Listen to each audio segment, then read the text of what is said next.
స్వస్తిక్ తేజ ఆన్లైన్లో బుక్ చేసి తెచ్చుకున్నామండి. పూత వచ్చింది, పిండి ఆగిపోతుంది. తెగుళ్ళకు మంచిగానే తట్టుకుందన్న. కొమ్మకుళ్ళు తట్టుకున్నది, తర్వాత బూడిది రాకుండా ఆపింది.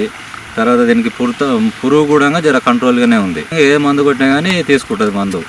నీళ్ళకు కూడా కొద్దిగా లేట్ అయినా కానీ నీళ్ళకు కూడా తట్టుకుంటుందండి. మనం 10 రోజులు 15 రోజులకు కొత్త ఇచ్చినా కానీ తట్టుకుంటుంది. అంతా వడబడిపోదు చేను. సైడ్ కొమ్మలు బాగా వస్తాయి. దీనికి కిందికి వెళ్ళే సైడ్ కొమ్మలు వస్తాయి, బుట్టలా తయారవుతుంది. మంచిగా క్రాప్ సెట్ అయిపోతుంది. ఫస్ట్ నుంచి చివరి వరకు ఒకటే సైజు ఉంది. కాయలు మాత్రం చిన్న సైజులు మాత్రం ఏం లేవు. పండుకాయ ఏ కలర్ ఉందో ఎండుకాయ కూడా అదే రకం కలర్ ఉంది. స్వస్తిక్ తేజ 40 క్వింటాలకు ఒక కింటా తాలు వచ్చేది. వాతావరణం బాగాలేక నాకు అనుకూలించక, ఇది వాతావరణం బాగుంటే మాత్రం తాలు చాలా తక్కువ శాతం. స్వస్తిక్ తేజ వచ్చేసి ఒక 2000 పెచ్చే ఉంది కానీ తక్కువ ఏం లేదండి. మార్కెట్ విధానం రైతులందరూ వేసుకోదక్క విత్తనం ఇది. స్వస్తిక్ తేజ.